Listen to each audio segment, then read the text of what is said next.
SMB mga bro magpapatalo daw sa Barangay Ginebra upang ma-extend ang series at Jericho Cruz suspended na.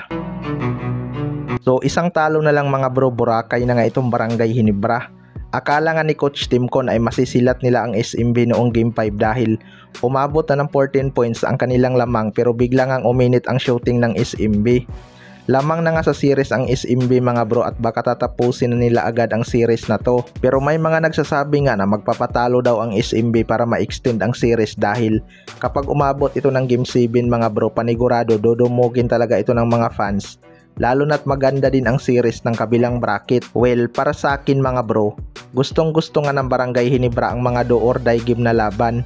Expected ngang may gagawing adjustment si Coach Timcon sa kanilang next game, partikular na sa kanilang depensa. Kung manalo man ang Barangay Ginebra, hindi naman ibig sabihin no nagpatalo ang SMB mga bro. Huwag natin i-discredit ang kakayanan ng Barangay Ginebra. Natural lang naman talaga yung magbabawian ng panalo dahil may ginagawa nga silang adjustment. Tulad na lang noong nakita ng SMB na may disadvantage sa depensa si RJ Abarrientos, kaya palagi nilang inaatake ang depensa nito. Nag-adjust nga si Coach Timcon at si Maverick Ahanmisi ang pinalit niya dito dahil nakakasabay nga si Maverick sa laki at lakas ng SMB guard. Kaya asahan natin na mas malaking minuto ang makukuha ni Maverick Ahanmisi kaysa kay RJ Abarrientos. Sa kabilang banda naman mga bro, Jericho Cruz suspended na. Ito ngang si Jericho Cruz ang isa sa mga nagpapahirap sa Barangay Ginebra mga bro. Malaki talaga ang naging contribution nito sa SMB, partikular na sa kanilang opensa.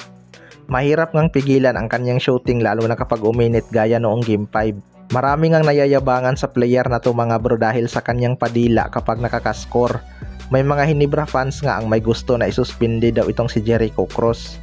Well, para sa akin mga bro, hindi nga pwedeng hatulan ng suspension basta-basta ang isang player kapag wala itong nalabag na rules. Siguro kung nagkaroon ito ng flagrant foul, penalty to, pwede ngang masuspended ng isang game. Pero since wala naman itong nalabag na rules, malabo nga itong masuspended. Malaking bagay nga sa rotation ng SMB si Jericho Cruz mga bro dahil threat nga ito sa opensa. Tapos may magandang depensa din to. Siya lang naman ang palaging umaatake at kumukuha ng mismatch kay RJ Abarrientos. Veterano na din kasi itong si Cruz mga bro at magulang maglaro.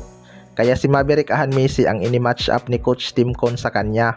Hindi nga basta-basta nabubuli ni Jericho Cruz ang depensa ni Maverick Ahanmisi dahil halos magkasing laki lang naman sila at pareho pang veterano. Mas marami din talagang threat sa opensa ang SMB kaya nahihirapan ang Barangay Ginebra. Kaya abangan na lang natin kung mapupuwersa ba ng Barangay Ginebra ang series na to. Kayo mga bro, ano masasabi nyo tungkol dito?